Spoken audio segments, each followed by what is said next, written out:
Alrighty, welcome back everybody.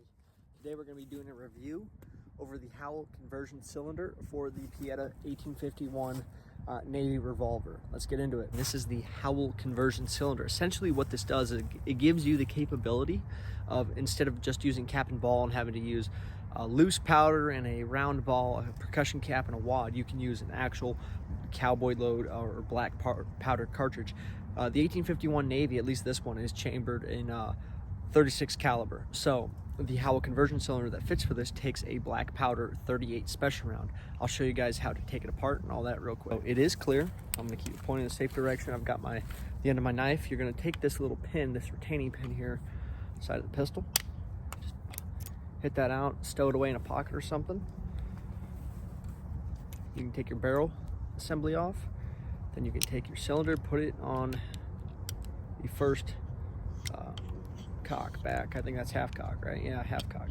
So take that off, and then what you have instead of a normal cap and ball cylinder is you have this little thing.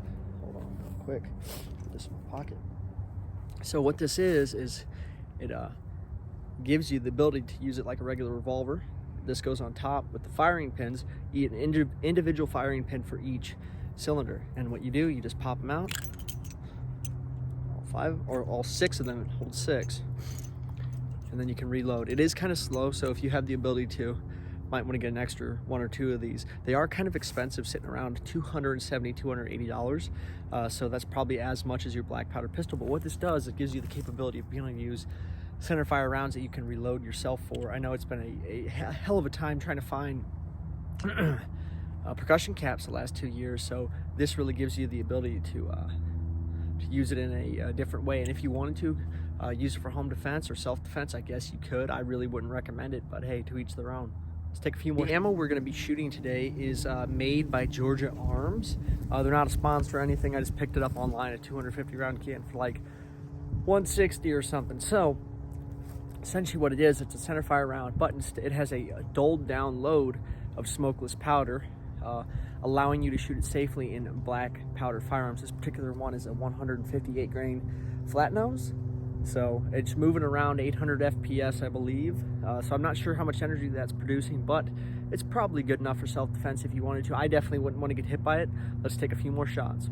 Okay, I was noticing earlier that it was patterning high. I got a couple on the gong, so we're going to see if I can figure out the sights. It is just a brass bead that you have to line up on the hammer, so it's not the most precise thing in the world. Okay, 6 shots.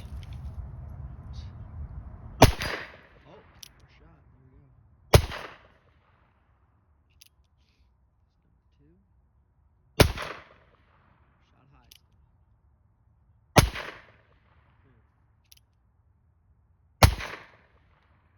Okay, I saw it kick up right behind it. Let's take a few more. So I moved a little bit closer. We were sitting back at 35, 40 yards. I'm not the best shot with a pistol, obviously. So we moved closer. We're sitting at about 15, 20 yards here. And we're going to see if I can figure out where she is putting them on the gong. The recoil on this isn't very bad. Okay, so quick note. I aimed 3 inches below the bottom of the gong. As far as I've done my research, these things were tested and they're meant to shoot at 50 yards. So anything closer than that, especially with modern rounds and modern propellants, you're probably gonna have to aim a little bit low. So we hit the very top of the gong. I'll show you guys in a minute. Let's see if I can hit it again. Just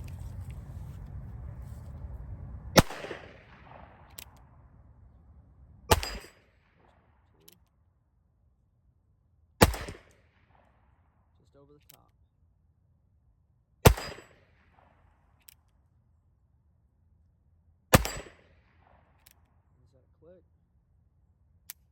So we did have one impact up high, right next to where that shotgun hit earlier in a different video. Yeah, you guys will see. We put one here, here, here, and then we put, looks like 2 right on top of each other there, and 1 there. So it is shooting quite high because I was aiming like right below this bar. So I'd say that's what, probably 5 or 6 inches high at 20, 25 yards. So not too bad. Awesome. Okay, so some first impressions. This is the second time I've taken this out here. Just figuring out where it's shooting. As you can see, you just have that brass bead on the front there, and you have to line it up. It is clear with that rear notch in the hammer. So that does, you know, it's definitely a lot different than some modern pistols, you know, autos and whatnot. The recoil really isn't bad. I'd say it's probably a little bit more than a 22 handgun. Like, you can obviously see it's there, but this weighs almost like a ton of bricks, so I mean, you're really not going to feel it. I'm not feeling anything loosening up, which is what I was worried about. You can only shoot these out of steel frame, so if you have a brass framed Pieta 1851 Navy, do not, I repeat, do not shoot cartridges out of it. You have to stick with the old Captain Ball method, because you're going to warp the frame and it's going to break the pistol. Technically, something cool about this, these are considered antiques by the federal government. So what that means is you can buy the black powder revolver, right? Have that shipped straight to your front door. Then you can buy the Howell conversion cylinder, have that shipped straight to your front door. Then you can buy some cartridges, have it shipped to your front door, and you have a 38 special that nobody knows about. So it's pretty cool. It's definitely an interesting little idea.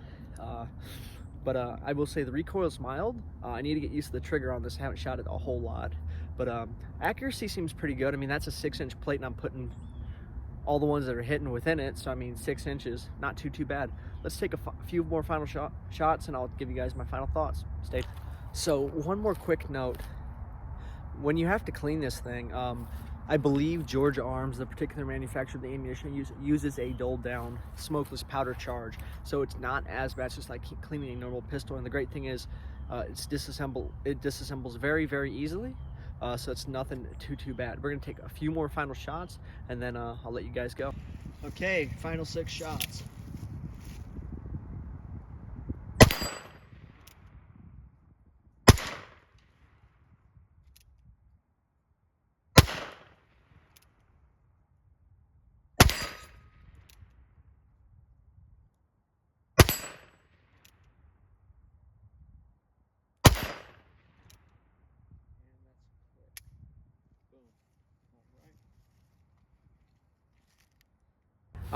One quick note though, to buy pistol ammunition you do need to be 21, so you can be 18 or you can be whatever age. If you want to be 16 and buy a black powder revolver and get a Howell conversion cylinder, go for it. It's just you can't buy ammo, so do with that the information what you will. You can get a hold of one of these, and they're a lot of fun.